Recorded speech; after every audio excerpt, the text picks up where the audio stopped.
আসসালামু আলাইকুম। এটিএন বাংলা সংবাদে সবাইকে স্বাগত জানাচ্ছি। ফাতিহা শাফি। শুরুতেই সংবাদ শিরোনাম।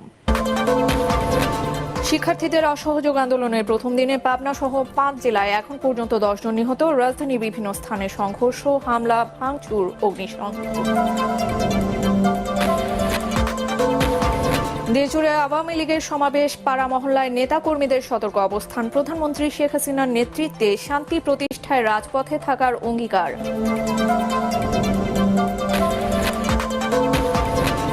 আইনশৃঙ্খলা বাহিনীকে প্রয়োজনের অতিরিক্ত ক্ষমতা প্রয়োগ না করার নির্দেশ হাইকোর্টের। আন্দোলনকারীদের উপর গুলি না করার নির্দেশনা চেয়ে রিট খারিজ।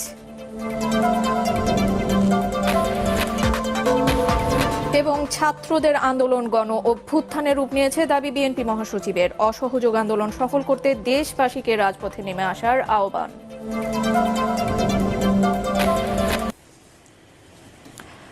শুনছিলেন সংবাদ শিরোনাম, আর এবারে পুরো সংবাদ।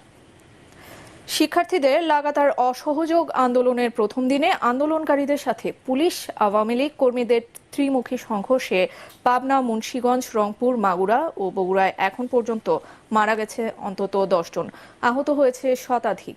দফায় দফায় সংঘর্ষে রণক্ষেত্র পরিণত হয়েছে এসব এলাকা।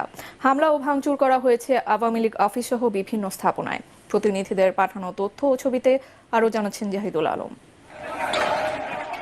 অসহযোগ আন্দোলনের প্রথম দিন সকালে পাবনা শহরে আন্দোলনকারীদের দিকে গুলি ছোড়ে আওয়ামী লীগ নেতাকর্মীরা। এতে 4 জন গুলিবিদ্ধ হন, পরে 3 জনের মৃত্যু হয়। এ সময় আওয়ামী লীগ কর্মীদের ছত্রভঙ্গ করে দেয় পুলিশ। মুন্সিগঞ্জে সংঘর্ষে 2 জন নিহত হয়েছেন, আহত হয়েছেন অন্তত 30 জন। থানার পুল চত্বরে মুহুর্মুহু ককটেল বিস্ফোরণ ও গুলির শব্দ শোনা যায়। সকালে 10টার দিকে শহরের থানার পুল এলাকায়